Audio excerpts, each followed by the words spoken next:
নমস্কাৰ বন্ধুসকল, আপোনালোক সকলোকে আমাৰ চেনেললৈ স্বাগতম জনাইছোঁ। আজি আহিছোঁ এটা নতুন ভিডিঅ' লৈ আৰু আজিৰ বিষয়টো হৈছে এটা নতুন বিষয় আৰু বিশেষকৈ যিখিনি আমাৰ ডেকা চাম আছে তেওঁলোকৰ কাৰণে অত্যন্ত গুৰুত্বপূৰ্ণ। আমাৰ ডেকা চামৰ বহুতৰে শিখৰ গুটখা বা তামোল চুপাৰি খোৱাৰ অভ্যাস নিশ্চয় আছে আৰু বিভিন্ন কাৰণত তেওঁলোক এই ধৰণৰ দ্ৰব্যৰ প্ৰতি আসক্ত হয় আৰু ডেকা চামৰ এনেকুৱা অভ্যাস থকা বহুতৰে মুখখন মেলিব নোৱাৰা অৱস্থাৰ সৃষ্টি হয় কেতিয়াবা। আৰু মেলিব নোৱাৰা হয় যেতিয়া বেছি হয়, এইটো একেদিনাই নহয়, ক্ৰমান্বয়ে হয়, অলপ অলপকৈ তেখেতসকলে মুখখন মেলিব নোৱাৰা হয়। আৰু যেতিয়া বেছি হয়, বিষ হয় বা জ্বলা পোৰা কৰা আৰম্ভ হয় খোৱা বস্তু খালে, তেতিয়া চিকিৎসকৰ ওচৰ চাপে। আৰু এই সমস্যাটোক আমি কওঁ অৰেল সাবমিউকাছ ফাইব্ৰ'চিছ। আৰু এইটো হয় তামোল চুপাৰি বা গুটখাত থকা বিভিন্ন ধৰণৰ অপকাৰী দ্ৰব্য গ্ৰহণৰ ফলত আমাৰ গালত কিছুমান অতিৰিক্ত মাংসপেশী বা টান মাংসপেশীৰ গঠন হৈ পেলাই মুখখন মেলিব নোৱাৰা কৰি দিয়ে।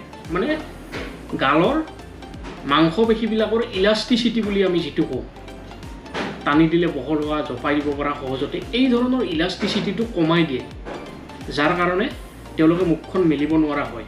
আৰু এই ধৰণৰ সমস্যা যদি বেছি হয় তেতিয়াহ'লে তেওঁলোকক শল্য চিকিৎসাৰ দ্বাৰা এই সমস্যাটো ঠিক কৰিব লগাত পৰে। গতিকে বন্ধুসকল,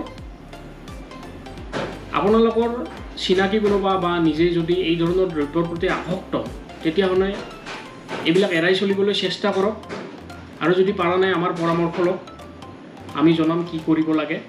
কিয়নো এই ধৰণৰ কণ্ডিশ্যনবিলাকক আমি প্ৰি কেঞ্চাৰাছ কণ্ডিশ্যন বুলি কওঁ, মানে কেঞ্চাৰৰ আগৰ কণ্ডিশ্যন। সময়মতে যদি তাক ঠিক কৰি নলওঁ, এইবিলাক কণ্ডিশ্যনৰ পৰাই পিছত গৈ পেলাই মুখৰ কেঞ্চাৰ ৰোগৰ সৃষ্টি হ'ব পাৰে। হয়তো কিছুমানৰ নহ'বও পাৰে, কিছুমানৰ মনত প্ৰশ্ন হ'ব পাৰে যে আমিতো ইমান বছৰ খালোঁ, আমাৰ হোৱা নাই। হয়, সকলোৰে নহ'বও পাৰে, কিন্তু এইবিলাক দ্ৰব্য গ্ৰহণ কৰিলে অৰেল সাবমিউকাছ ফাইব্ৰ'চিছ বা সেই ধৰণৰ প্ৰি কেঞ্চাৰাছ লিজন যিবিলাক আছে, যাৰ দ্বাৰা মুখখন মেলিব নোৱাৰা অৱস্থাৰ সৃষ্টি হয় বা মুখখন কমকৈ মেল খায়, এই ধৰণৰ সমস্যাৰ সৃষ্টি হোৱাৰ সম্ভাৱনা অধিক। গতিকে বন্ধুসকল, আপোনালোক সাৱধান হওক, সজাগ হওক আৰু এই ধৰণৰ দ্ৰব্যৰ পৰা আঁতৰি থাকি নিজকে সুস্থ সবল কৰি ৰাখক। আজিলৈ এইখিনি। ভিডিঅ'টো ভাল পালে লাইক আৰু শ্বেয়াৰ কৰিব আৰু কিবা সুধিব লগা থাকিলে কমেণ্টত গৈ পেলাই মন্তব্য কৰিব। আমি যিমান পাৰোঁ উত্তৰ দিবলৈ চেষ্টা কৰিম আৰু ভৱিষ্যতে আপোনালোকে কি ধৰণৰ বিষয়ৰ ওপৰত জানিব বিচাৰে তাকো লিখিব পাৰে। ধন্যবাদ।